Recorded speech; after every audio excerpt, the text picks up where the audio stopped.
This video has me laughing my ass off. I need you guys to watch the exact moment that Donald Trump gets fact-checked while speaking live at his North Carolina rally last night. And this dude has gotten a lot of reality checks over the past week or so. I mean, he just learned that apparently Americans don't like it when you refer to Puerto Rico as garbage. Apparently women don't like it when you say you're going to protect them, whether they like it or not. And last night, he got the biggest reality check of all, and I can't wait to break it down for you guys. But first, I do want to recap this Iowa poll that came out yesterday because Donald Trump just responded on Truth Social. He said, "No president has done more for farmers and the great state of Iowa than Donald J. Trump." In fact, it's not even close. All polls, except for the one heavily skewed towards the Democrats by a former Trump hater who called it totally wrong the last time, have me up by a lot. I love the farmers and they love me. The Just Out Emerson poll has me up 10 points in Iowa.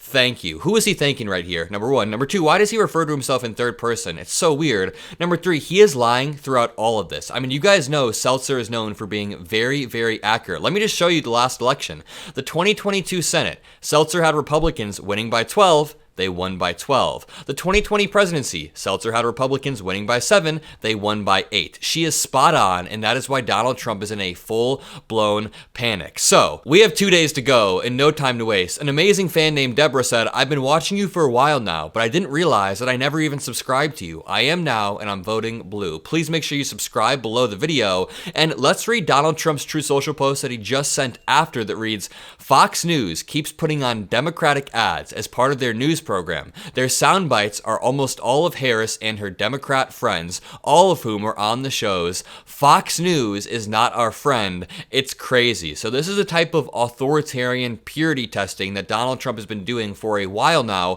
He's doing a few things here. He's trying to leverage his position of power within the Republican Party to push Fox News, push Rupert Murdoch to stop running these ads because Donald Trump could force his fans to migrate over to Newsmax or OAN, as we have seen them do over the past 4 years. He is trying to exert this soft control over the media. That was probably the scariest piece of Washington Post not endorsing Donald Trump, or Jeff Bezos nuking that endorsement rather. It's almost an indication that these media companies are scared of a second Trump term. Therefore, they are curtailing their behavior as not to piss him off. So it's kind of scary that we see the media already curtailing how they act, but not us. We are an independent media show where we do it all, we put it all on the line, but Donald Trump is just melting down, and you guys can see the desperation, the clear desperation here. You know it's getting bad when even Fox News releases an article titled, "Shock Poll Has Kamala Harris Leading Trump in Iowa with a 3-point shift towards Vice President Harris in the red state." Let's watch this Fox News breakdown really quickly. Let's see what they have to say about the polling.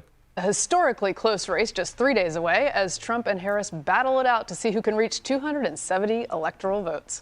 Starting with the blue wall, Wisconsin, Michigan, and Pennsylvania. First, let me show you the electoral numbers. So you've got 19 for Pennsylvania, 15 Michigan, 10 Wisconsin.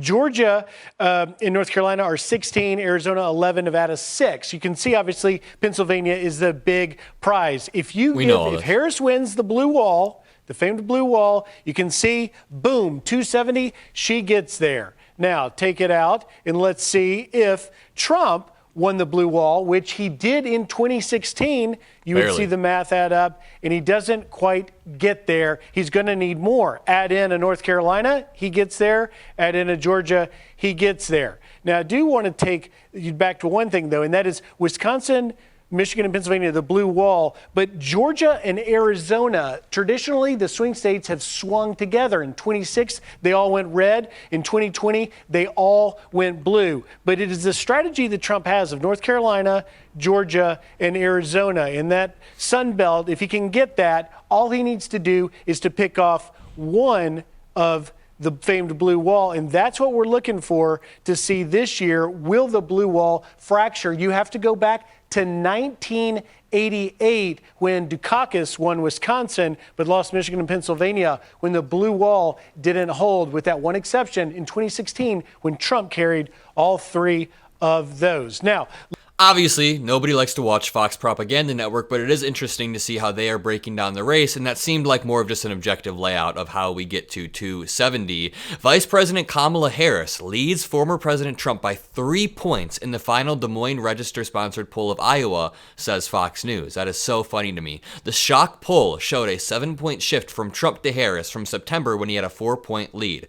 Now, you guys know about this poll, so let's get on to Donald Trump being fact-checked. This is hilarious. So, somebody needs to buy this cameraman a beer or give this cameraman a raise because Donald Trump begins to describe how there are never any empty seats at his rallies, how his rallies are always filled to the brim. There's even people outside waiting, and watch how the cameraman goes rogue. I'll play the clip and then I'll jump back in. In 9 years, we've had the biggest rallies in history of any country. And every rally's full. You don't have any seats that are empty. You don't have anything. I mean, the one we had today, you missed a beauty. We could have filled that place up 20 times.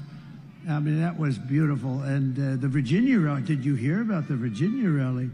That was on. Glenn Youngkin did a great. Just wait for it. It keeps on going. I'm going to mute Donald Trump for 1 second because he's yapping about his crowd sizes. You guys already know what he's saying. But it's very hard when you do these things. It's very hard. And you don't mind a little bit. We weren't very late. Just wait. The cameraman goes completely rogue. He keeps going for 2 minutes. Just give it 1 second. Give it 1 second. He's showing the crowd right now. This is Donald Trump claiming that the entire arena is absolutely full. Just give it 1 second. You can see the empty seats starting to peek through.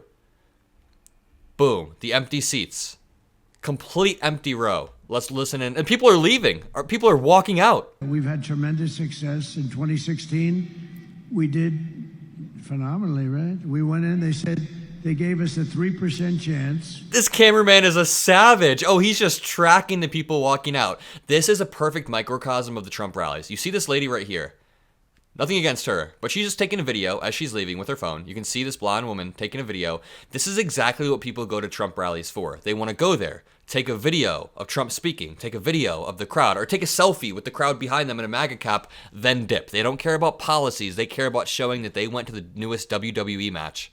It's 97% for crooked Hillary and 3% for me. And I was saying, well, I went to Iowa and I had 48,000 people and she had about 300 people. And then we went to another one in another state. We had 49,000 people. She had 243 people. Oh my Lord, look how empty. This cameraman is a true patriot, and let me tell you, the patriots are in control. Empty, empty, empty. And we ended up winning the presidency, right? Oh yeah, give me more of those empty seats. And this was all prompted by Donald Trump saying, we packed these rallies to the brim, not an empty seat. Man, this cameraman is working overtime to hate on Donald Trump in the best way possible.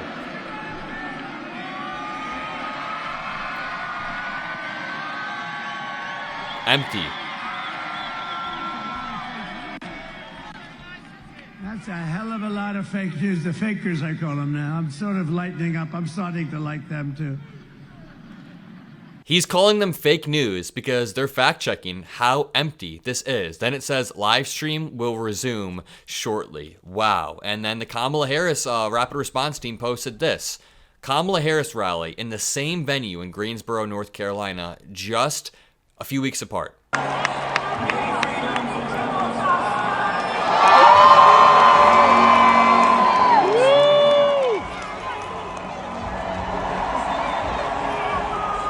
It's kind of hard to watch both at once, so I just want you guys to focus on the left for a second. As it pans around, you see an entirely full rally. Just look at this.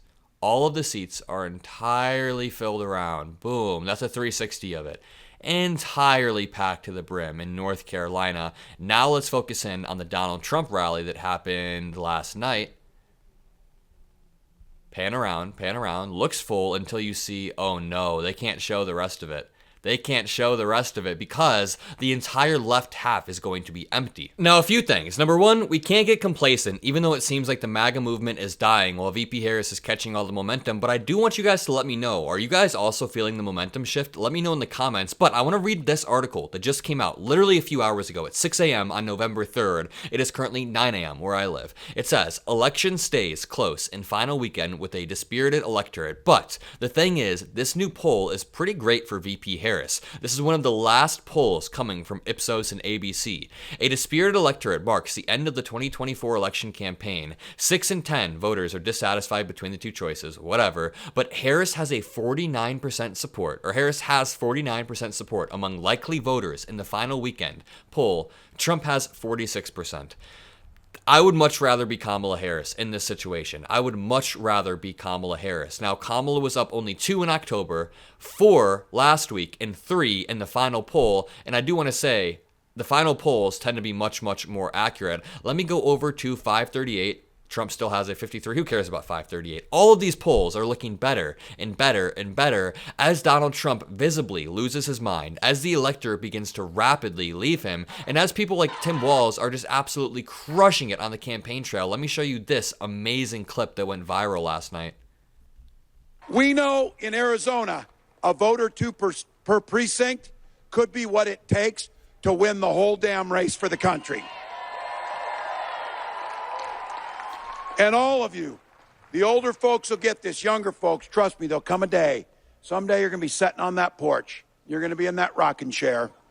And a little one's going to come up to you after been in school where they've been studying the 2024 election.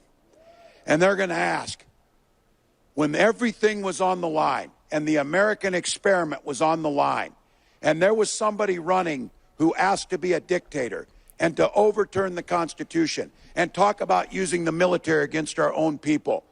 What did you do to stop that from happening? And you're going to be able to say every damn thing we could. Every damn thing we could. Every single time you guys spend a video with me, or you guys watch my videos, or at least you help boost this pro-democracy message, we are building towards something bigger. We are reaching the masses, and with the help of you guys. It's all you guys. So thank you guys. I'm going to leave you with that because that's an amazing message. What are you guys going to do? Let me know. I'm going to vote. I already door knocked. I already canvassed multiple times this election cycle. Now I'm going to caffeinate up and make a bunch of videos over the next few weeks, few months, few years until America is back on track. Peace out.